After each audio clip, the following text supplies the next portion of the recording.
Okay, so I want to show a little video about using Bokeh, whatever, I'm not sure how to pronounce it, for interactive plots. So this is something I've been a bit playing around with for many years in Jupyter, and actually both for my research and for my teaching. And although I like matplotlib a lot, and I use matplotlib a lot, I have come to the conclusion matplotlib is just not cutting it for interactive plots. And so I've most recently started to use Bokeh for this purpose, and I want to demo a bit of how that works. Some of the sort of best reference code I've made for doing that in this notebook. So maybe to start with, you can read this in this notebook, sort of like a blog.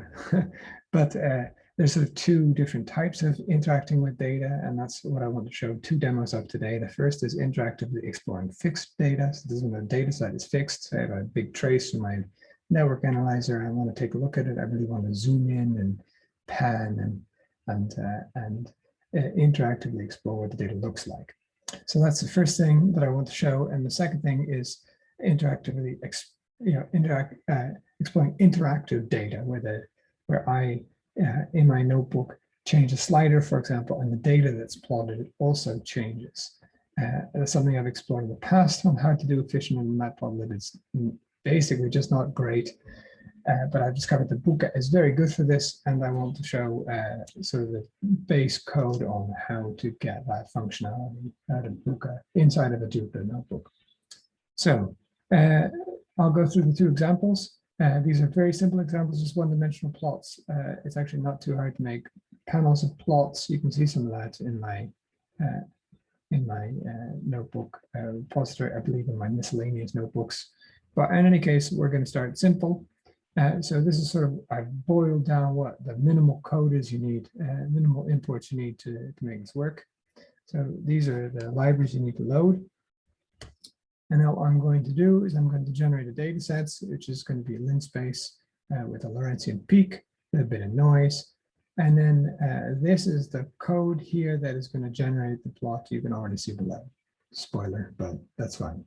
So basically, you create a figure object.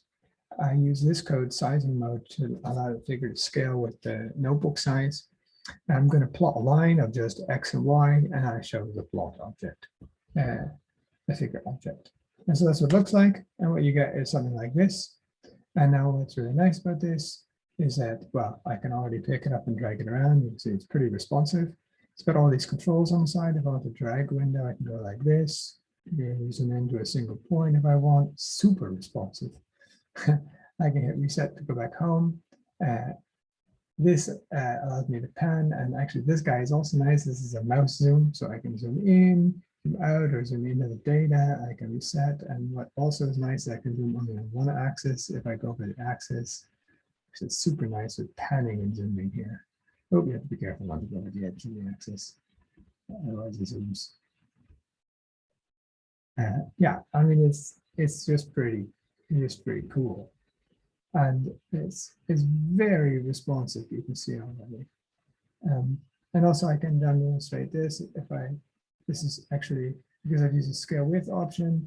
It actually scales the plot as I resize my browser, and that happens because of the fact that well, this basically was 300/600 sets the aspect ratio effectively. And then Bokeh is scaling the width of the plot to maintain that aspect ratio. So, I mean, it's basically not too hard, and it's actually not so much overhead compared to matplotlib.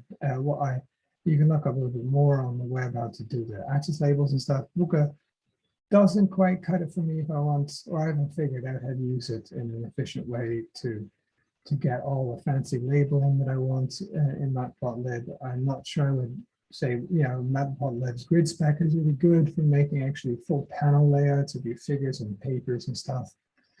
Just LaTeX labels, there's all sorts of cool stuff. I don't know how to do that with Bokeh actually, but Bokeh is just super good at this responsive plotting. So this is the type one of interacting, mode one of interacting with your data. Now, what I want to also show is then the case where you want to actually change the data interactively inside the plot. That's something also I looked at many times with Matplotlib, and you can see various iterations over the years of me trying to do that and being frustrated. And but the responsivity of Bokeh in the notebook is just so amazing. It's totally worth learning a few lines of syntax.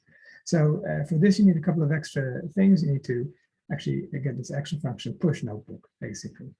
And the way that works, so what I'm going to do is I'm going to make a function that I want to interact with. I'm going to change parameters A and B of that function interactively. And the way I do that is I first create the plot, just like above, but here I'm going to keep a reference to the line object that's created, because that will later allow me to change the data that's in the plot. The other thing that is different is I need to show the plot with this option notebook handle equals true and capture the handle that it returns. In this case, it's very the target. So, and then life is actually pretty easy. So the way you can do this using IPy widgets is pretty easy. What you do is you define a function, which here takes two variables, A and B, for example. And then all I do is so the line object contains a column source data source object, which is here data source. And then that column source data object contains a dictionary data, which is actually just a dictionary, x equals x and then y equals the y data. And so you can actually just very easily update the data in the plot by doing that. And here's the other thing you need to do. You need to push notebook that actually propagates the changes through to the JavaScript that's running in your browser, which is the actual Bokeh server that is interacting with you in this plot. And then Magico, all I have to do is use the interact function to generate this IPy widget interaction of the slide, which will automatically create sliders for A and B, start, stop, and step size with update plots function.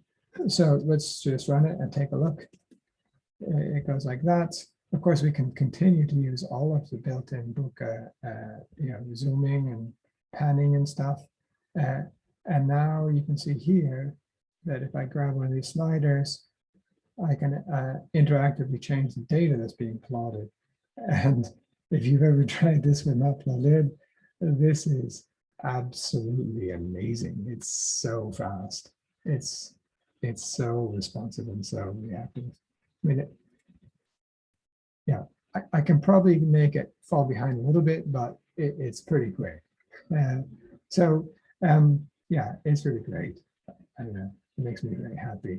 And it's not too much code. So actually, I'm going to share this inside of our teams because I think it's maybe useful to propagate this further among the teachers that are using notebooks in their courses. I want to also have the students be able to interactively explore their data or interactively explore functions. And I'll also put it on YouTube. And of course, notebooks can be found on my GitHub repository, Gary Miscellaneous Notebooks. And this one is called Bokeh for Interactive Plots.